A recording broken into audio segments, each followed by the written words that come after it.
Bienvenidos al programa Pido la Palabra del Canal Congreso. Hoy tenemos dos invitados muy especiales. Al doctor Luis Alberto Albán, representante a la Cámara por el Partido de los Comunes, de la Comisión Primera, y tenemos a Carlos Alberto Carreño, representante de la Cámara de la Comisión Tercera, es economista de la Universidad Nacional. El tema que vamos a hablar hoy es un tema muy importante y es el cumplimiento de los acuerdos de paz celebrados entre el Estado colombiano y las FARC, las distintas FARC, las Fuerzas Armadas Revolucionarias de Colombia. ¿Qué se pactó, doctor Albán? Bueno, primero que todo, muchas gracias, Griserio. Vamos a agradecer también a Pido la Palabra por esta posibilidad. En La Habana, después de múltiples reuniones, de meses de trabajo, de debates, sí, fueron a partir de 2012, noviembre del 2012 a diciembre del 2016, se construyó este acuerdo final de paz, una paz estable y duradera. Yo creo que hay dos cosas que hay que precisar en esta presentación que vos hiciste, Griserio. Primero, hablemos no tanto del cumplimiento, sino del incumplimiento, porque es lo más grande.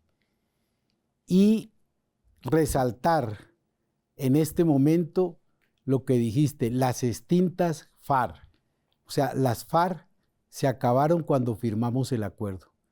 Lo que hay ahora que pretende usurpar el nombre de las FARC no tiene nada que ver con nuestra historia y con lo que nosotros fuimos. Pactamos reforma rural integral, reforma política, pactamos el fin de la guerra y la reincorporación, el punto quinto, el punto de víctimas que están en el centro del acuerdo, pactamos el punto 4, tratamiento de los cultivos de uso ilícito, y el punto 6 de cómo se iba a implementar el acuerdo, que es en la etapa que se supone que estamos, y que en este gobierno, el gobierno del cambio, el gobierno de Gustavo Petro y Francia Márquez, tratamos de recuperar para reiniciar el cumplimiento de lo pactado en La Habana. Bueno, Carlos Alberto Carreño, ¿por qué no nos vamos profundizando punto por punto? Porque es necesario explicarle a los colombianos en qué consiste la reforma rural integral y qué se ha cumplido hasta el momento de ello.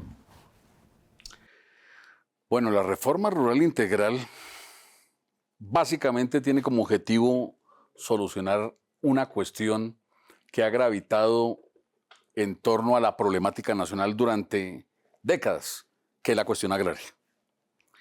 La lucha por la tierra. Cuando nosotros hablamos de cuestión agraria en Colombia, realmente nos referimos a la tenencia y uso de la tierra. Es el eje fundamental del problema. ¿Quiénes poseen la tierra y quiénes la pueden usar?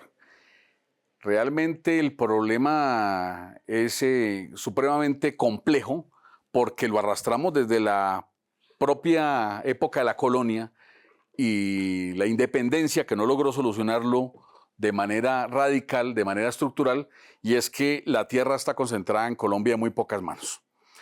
Según datos de la Oxfam, por ejemplo, el 80% de la tierra en Colombia la poseen el 1% de los propietarios, pero el 0.1% de esos propietarios poseen el 60% de esa tierra.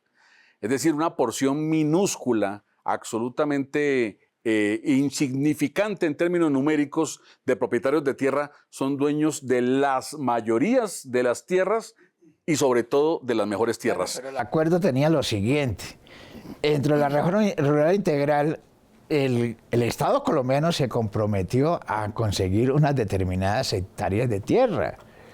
¿Qué se ha cumplido? ¿Cuántas hectáreas de tierra hoy tienen y se han repartido a la gente trabajadora del campo? Bueno, el acuerdo para solucionar en parte el tema del acceso y uso de la tierra plantea la necesidad de titular 7 millones de hectáreas. Es decir, de entregarle a campesinos que sean poseedores de 7 millones de hectáreas en este país los títulos sobre esas tierras que han laborado seguramente durante décadas, pero que por distintas razones de orden jurídico, de orden político, incluso producto del propio conflicto, pues nunca ha sido posible que las logren legalizar, es decir, que aparezcan como cualquier otra propiedad, bien inmueble, registradas en notaría, con escritura pública, etcétera. Entonces, entregarle a 7 millones entregar 7 millones de hectáreas a campesinos colombianos que sean poseedores de tierra de manera efectiva, que la vengan trabajando y que no sean dueños de esos predios. Hombre, las cifras varían. Una de las principales dificultades que tiene el Estado colombiano es la dificultad para unificar las cifras en torno a todo. Aquí nos enredamos en los censos sobre cuántos colombianos, por ejemplo, en este momento hay instituciones que consideran que Colombia tiene 49 millones de habitantes y hay otras que consideran que tenemos 51 millones de habitantes. Y es una diferencia de 2 millones de colombianos y de colombianas que obviamente en términos de política pública dificulta bastante cuando se habla de salud, cuando se habla de educación o cuando se habla de otros servicios. Mucho más cuando hablamos del problema de la tierra. Entonces, según las cifras de algunas instituciones, se ha logrado titular aproximadamente entre 200 o 300 mil hectáreas. Eso varía, pero hay otras instituciones que dicen que esa cifra puede ser superior a las 700 mil hectáreas. La realidad es que la gente en los territorios sigue esperando de manera optimista, si se quiere, pero ya también con algo de preocupación, que el Estado llegue efectivamente y les entregue esos títulos de propiedad por los que han peleado. Pero además el punto 1 habla no solo de la titulación de 7 millones de hectáreas, sino de la entrega, la conformación de un banco de tierras de 3 millones de hectáreas para entregarle a los campesinos que no tienen tierra o que la tienen de manera insuficiente o de mala calidad. Sobre ese tema de la compra de tierras para entregar a los campesinos, realmente las cifras son preocupantes. Estamos hablando de un incumplimiento en ese aspecto del Estado colombiano gravísimo, porque aunque este gobierno ha hecho un esfuerzo de negociar, por ejemplo, con Fedegan, la compra de grandes extensiones de tierra, esto se ha dificultado por temas burocráticos y de la histórica incapacidad del Estado colombiano en general de ser eficiente y de ser eficaz. Doctor Albán, vámonos al segundo punto. La reforma política, ¿en qué va? La reforma política va en nada. ¿Por qué? Yo lo veo pesimista usted en todo, doctor Albán. No, lo que pasa es que a las cosas hay que llamarlas por su nombre. Mire que un punto del segundo era un estudio de un organismo que se creó para el tema de recomendaciones de la reforma política. Y ese estudio se hizo y entregaron el estudio al gobierno y hasta ahora no se ha implementado nada. Hay algunas cosas que se dice que son producto del acuerdo y que ni siquiera son producto del acuerdo. Por ejemplo, el estatuto de oposición. El acuerdo, lo que se hizo, lo que hicimos allá en La Habana fue decirle al gobierno de Santos en representación del Estado, oiga, cumplan esto, que esto es de la Constitución del 91. Y ese es uno de los grandes logros que se tienen ahora, pero es un cumplimiento con 30 años de atraso. Entonces, sí ve que tengo algunas razones para el pesimismo. La reforma política no ha avanzado, los partidos siguen siendo lo mismo. Llegamos en un momento que el Consejo Nacional Electoral estiró el fuelle y llegamos a 30 y algo de partidos. Y ahora lo empezó a recoger y ya ha quitado como cinco personerías jurídicas y lo que se dice es que van a seguir. Entonces es como un juego que tienen aprovechando sus posiciones dominantes para manipular el tema de los partidos políticos. La gente que quiere emerger en la política no lo puede hacer. El movimiento social, por ejemplo, no encuentra una forma de su transición a la participación política y eso está ahí en el punto 2 del acuerdo y no se ha cumplido. Vamos a unos mensajes institucionales. Ya regresamos aquí al programa Pido la Palabra del Canal Congreso.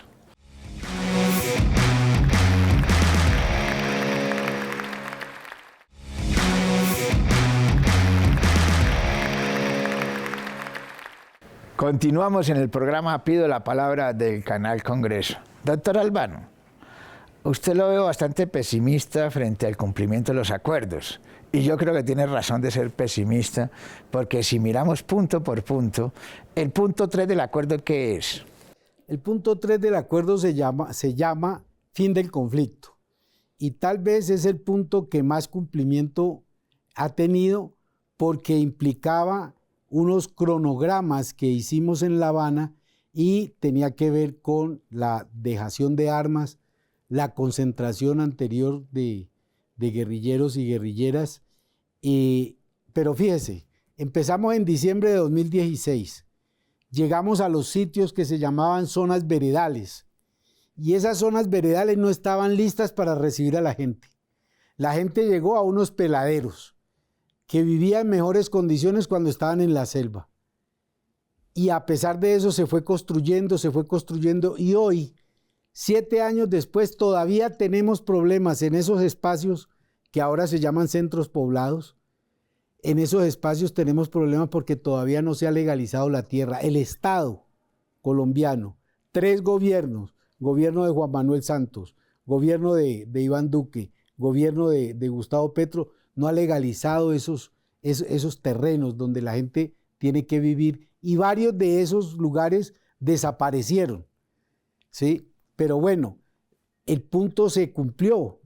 El mecanismo de monitoreo y verificación cumplió su papel, ubicó a la gente, se empezaron a hacer las construcciones, se atendió el tema médico, se empezó el proceso de dejación de las armas, se culminó ese proceso en junio de 2017, se entregaron toda la documentación para que recogieran los depósitos de guerra, se entregaron los excedentes de la economía de guerra.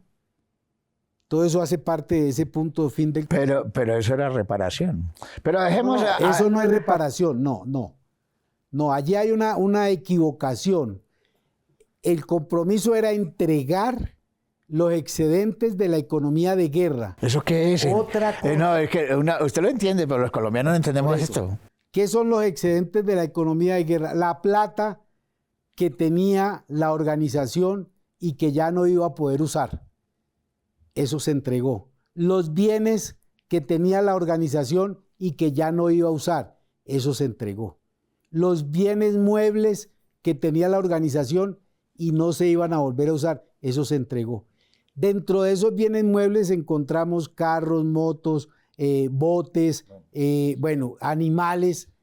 Ahora, otra cosa es que el gobierno que lo recibió no lo hubiese recogido. Y las nuevas violencias que patrocinó el gobierno de Duque, pues ya no dejen que lo vayan a recoger. Ahorita hablamos de eso. Pero en cuanto a la reincorporación, reinserción, como se le ha denominado, ¿qué se ha cumplido?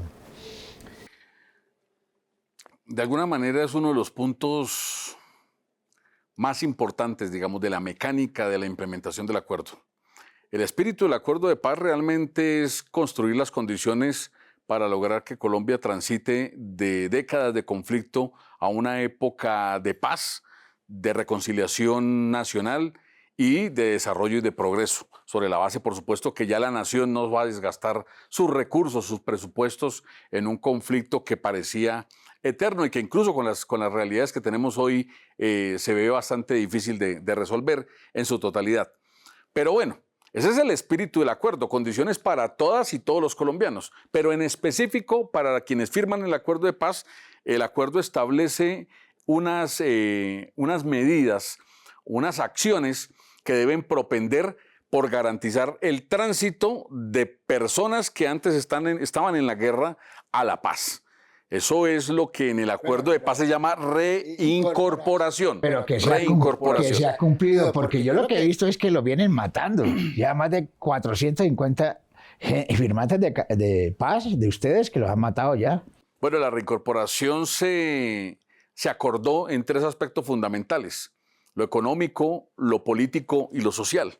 En términos de lo económico, lo que debería haber hoy son proyectos productivos que garantizaran la reincorporación precisamente de más de 13.000 firmantes del acuerdo, de sus familias y de las poblaciones que acompañaron en la época de la guerra, que acompañaron, que estuvieron, digamos, inmersas en esas situaciones de conflicto. De alguna manera nosotros entendemos la reincorporación de los firmantes del acuerdo también sobre la base del cumplimiento de otros puntos de acuerdo, como por ejemplo, hablando del punto 1 nuevamente, los famosos PEDET. Es decir, esos planes de desarrollo con enfoque territorial deberían haber permitido una transformación de territorios donde estarían ubicados hoy firmantes del acuerdo, la inmensa mayoría de los firmantes del acuerdo, y disfrutarían no solo de los beneficios de esa transformación territorial, sino de políticas específicas para los firmantes. La inmensa mayoría de esos proyectos productivos han fracasado. Han fracasado por distintas razones, pero fundamentalmente por falta de apoyo en términos de la comercialización, es decir, en términos eminentemente económicos y productivos, pero también han fracasado porque las amenazas de las violencias que continúan latentes en esos territorios han impedido que se desarrollen. En términos de lo político, es que lo político no era únicamente la transformación en un partido político. Lo político tiene que ver además con garantías plenas para todos los colombianos, por supuesto, pero incluyendo dentro de la población nacional, obviamente, a los firmantes, para que pudiesen desarrollar su actividad política. Y eso no incluye ser asesinados. Eso, digamos, más de 400 muertos a partir de la firma del acuerdo son una clara muestra no solo de incumplimiento del Estado, sino de fracaso de esa política de reincorporación, de no garantizarle a quienes firman un acuerdo de paz las condiciones para que puedan hacer el tránsito. Y desde lo social, efectivamente, continúa en este país una política en muchos territorios y en algunos dirigentes y en algunas organizaciones de carácter nacional, me refiero entre otras a partidos políticos, estigmatizando a los firmantes, señalándolos y de alguna manera colocándoles una lápida en el cuello. Doctor Albán, uno observa de los 170 municipios de los planes de desarrollo con enfoque territorial, que es un acuerdo que está inmerso en lo que se firmó, uno ve el cumplimiento de esos acuerdos y el desarrollo territorial de esos municipios, y uno lo que observa es que allí está asentado fundamentalmente lo que le llaman hoy las disidencias de mordisco, que hoy están divididos. ¿Eso qué significa? En concreto, uno dice, si uno hace una matriz y como no se cumple ese acuerdo, pues simplemente llegaron estos grupos y se apoderaron de esos territorios. Sí, precisamente los municipios PEDET son los lugares donde más estuvo asentado el conflicto.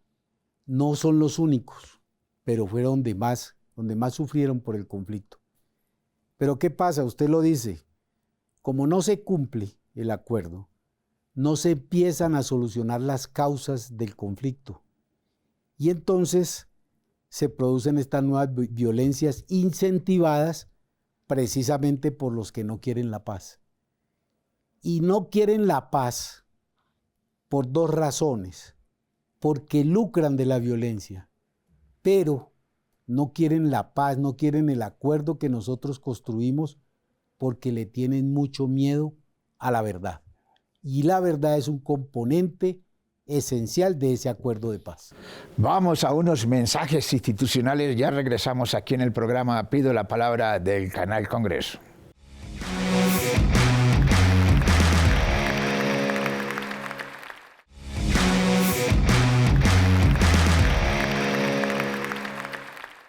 Continuamos con el programa Pido la Palabra del Canal Congreso.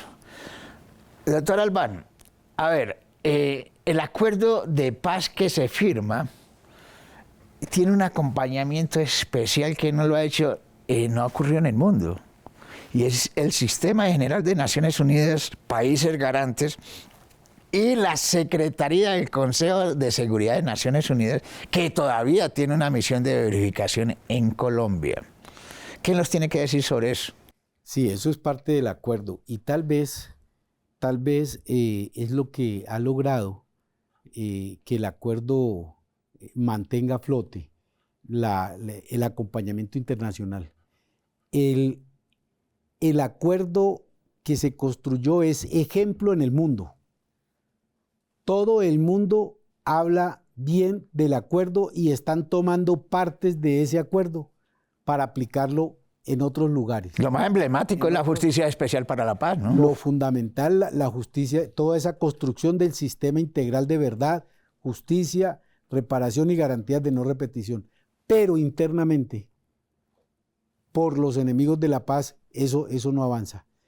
El papel que ha jugado la ONU con la misión de verificación, dándole diferentes misiones, valga la redundancia, en estos 7 años, ha sido muy importante, ¿sí? Porque ha contenido esos deseos de acabar totalmente con el acuerdo y reclama su cumplimiento en medio del lenguaje diplomático que todas y todos entendemos, pero es un reclamo de que es necesario que se cumpla. Ese papel hay que resaltarlo. Hay que resaltar el papel de los países garantes, el papel de Cuba, el papel de Noruega, que han estado ahí y siguen ahí acompañando este proceso, siguen siendo garantes. Hay una serie de países que son acompañantes de este proceso, donde están los países europeos, los países nórdicos fundamentalmente, pero también países de nuestra América como Venezuela, como Chile, como México, que están ahí pendientes de que el acuerdo avance. El acuerdo, además, como se ha dicho, es un acuerdo muy importante que se puede replicar en el mundo, pero a raíz del proceso de paz de ustedes comenzaron a aflorar en Colombia otras ideas, fuerzas que la gente lo fue entendiendo, que produjo una explosión social, la corrupción, el atraso, etcétera, etcétera, que hizo posible además que llegara una alternativa diferente a los partidos tradicionales a la presidencia de la República. ¿Qué nos tiene que decir? No, indudablemente sucedió algo que nosotros habíamos pronosticado, que sabíamos además que iba a suceder, y es que el silenciamiento del ruido de las armas pues iba a permitir que se escuchara el estruendo de los verdaderos problemas nacionales. El principal problema de este país no es la guerra es una expresión de problemas que arrastramos desde hace mucho tiempo, desde hace décadas, y que no hemos podido solucionar.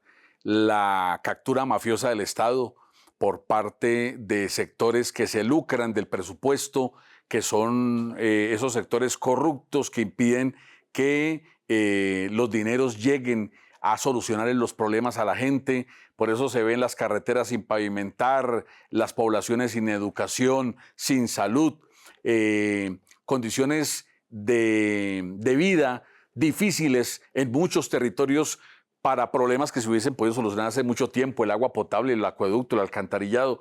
Los problemas del país tienen que ver fundamentalmente con la injusticia en la distribución del ingreso. Todo el pueblo colombiano participa todos los días en la generación de riqueza, pero solo unos cuantos se apropian de esa riqueza, se superenriquecen, mientras que la mayoría de la población permanece en la pobreza, en la miseria, en la marginalidad. Poblaciones étnicas en este país, las poblaciones afro, los indígenas, en condiciones de vida paupérrimas, producto precisamente de esas equivocadas políticas públicas que han ejecutado esos sectores que han detentado y concentrado el poder en este país. Entonces nosotros sabíamos que el final del conflicto pues iba a permitir que todo eso el país lo escuchara, lo entendiera, lo comprendiera de mejor manera.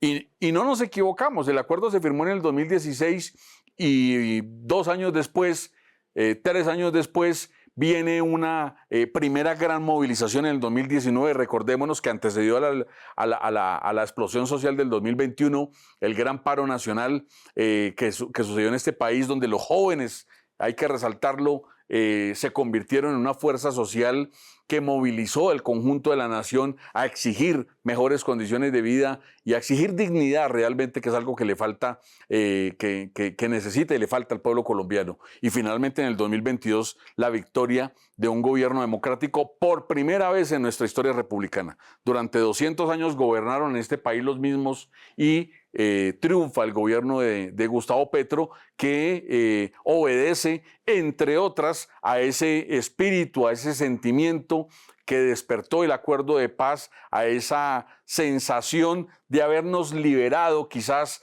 de una atadura que nos permitía, que nos impedía avanzar, y por medio de lo electoral también, ya lo habíamos hecho en la calle en el 2021, en las urnas, el pueblo colombiano expresó ese sentimiento, ese deseo de cambio. Bueno, doctor Albán, el tiempo en televisión es corto. Sí, señor. Entonces, pero no sea tan pesimista, dé mensajes más positivos a la sociedad colombiana. Un optimista es un pesimista bien informado. No, no es pesimismo, es realismo. Ahora, indudablemente que ahora se escuchan los ecos de esa época, de esa etapa de casi 2 años en que vivimos la paz.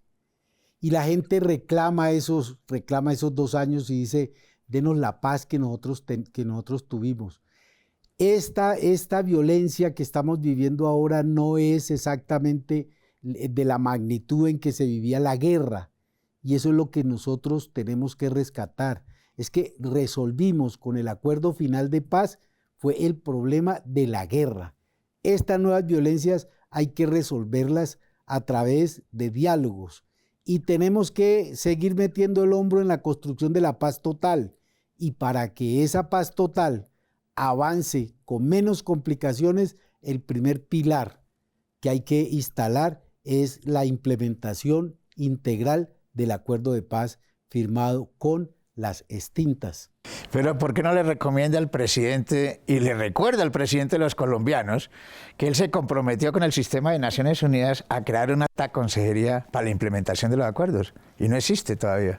No existe. Hace más de un año, en marzo del año pasado, en Mesetas, se comprometió a volver a cambiar la estructura de la Oficina del Alto Comisionado para la Paz y no lo ha hecho.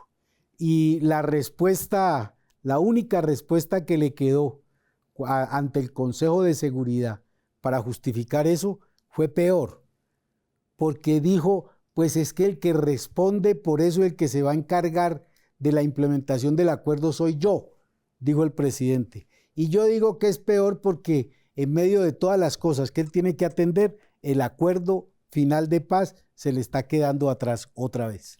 Un mensaje positivo a la sociedad colombiana, doctor Carreño. Yo creo que la firma de este acuerdo de paz, uno más de los que se han firmado en este país, pero este tiene unas particularidades, entre otras porque detiene un conflicto que indudablemente afectó durante décadas y de manera generalizada al país, ha permitido romper unas barreras que impedían que como nación nos empezáramos a pensar un futuro distinto, un futuro mejor. Yo veo que ya es irreversible ese proceso, que a pesar de factores de violencia que subsisten, la tendencia general del momento histórico es hacia la paz y es hacia la paz con justicia social. Yo resalto eso porque considero que un sector muy importante, yo incluso diría mayoritario del pueblo colombiano, ya lo ha entendido, lo ha comprendido, lo ha hecho suyo y lo enarbola y lo defiende. Y eso nos da perspectivas de futuro y nos avisora realmente un mañana mejor para las nuevas generaciones, que realmente es lo que queremos y por lo que peleamos. Gracias por estar aquí en el programa. Pido la palabra. Déjeme decir una última frase, claro. En serio.